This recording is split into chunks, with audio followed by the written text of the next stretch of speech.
impactos básicos en su decisión de participar, de animarse, de votar, etc. Pero son dos eventos en la Cuarta independientes. República sí hubo una influencia muy grande Sí, ahora, de las presidenciales sobre el resultado. ahora lo que nosotros estamos viendo en la historia es que esos son dos eventos, a pesar de que uno puede tener impactos, no lo determina totalmente. Y yo creo que es un error que comete mucha gente hoy, pensando que todo lo que pasó ya en las presidenciales va a definir lo que va a ocurrir en las regionales, y bajo esa tesis ya eso está todo definido, el chavismo va a ganar todo el país excepto Táchira y Mérida. Es eso más o menos el análisis simple que hace incluyendo Táchira y Mérida. O algunos que todavía piensan que ni siquiera en Táchira y Mérida. Bueno. Es decir, yo no creo yo puedo demostrar que eso no es así. Es decir, claro, el chavismo puede terminar ganando todo o puede perder 5 o 6 estados. O sea, puede haber varios escenarios, pero no es necesariamente lineal. La primera razón es que si tú chequeas cuántas personas votan en la elección presidencial, no en esta, sino en todas, en promedio, y cuántas personas votan en las elecciones regionales, consigues que hay una diferencia de más o menos 15% del total de electores. Es decir, en una presidencial vota muchísimo más gente que lo que vota en las elecciones regionales, y lo que vota en las elecciones parlamentarias, y lo que vota en cualquier otro evento distinto al presidencial. ¿Y a quién afecta fundamentalmente esa abstención? En el pasado, ¿qué era lo que ocurría?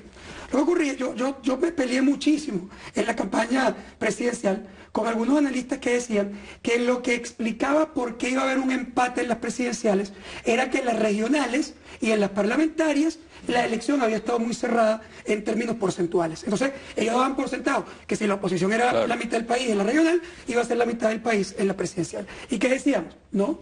¿Sí? ¿Por qué? Bueno, porque ahora está Chávez. Es decir, porque Chávez es más fuerte que sus líderes regionales, porque Chávez es más atractivo desde el punto de vista, digamos, de campaña, que lo que podían ser los candidatos a alcalde en todo el país en términos del chavismo.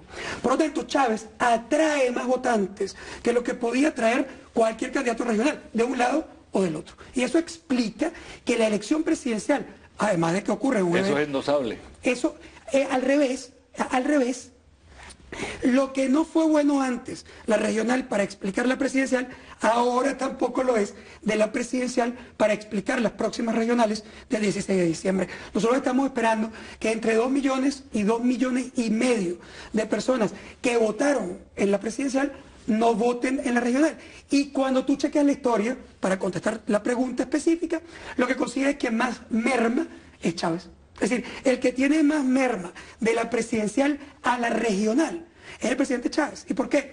Bueno, porque precisamente al ser él tan fuerte como líder, no logra que toda esa gente vote por las regionales, y por lo tanto la caída en la participación es una caída que fundamentalmente viene de gente que ha votado por Chávez, pero que no vota en la elección regional. Aún empleándose a fondo en la campaña regional. Bueno, Chávez lo ha hecho en algunas oportunidades. Por ejemplo, en las elecciones regionales pasadas, Chávez fue muchas veces a Miranda.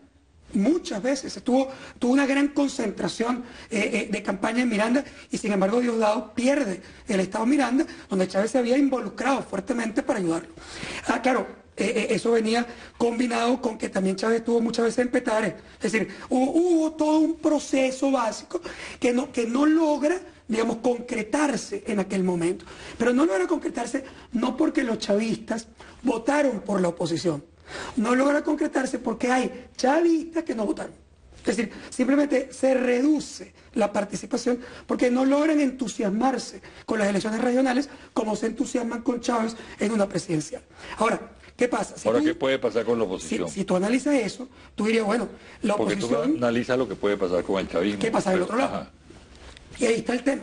Si tú lo analizas en frío y la oposición votara como ha votado en las elecciones regionales del pasado, entonces vamos a partir de una premisa.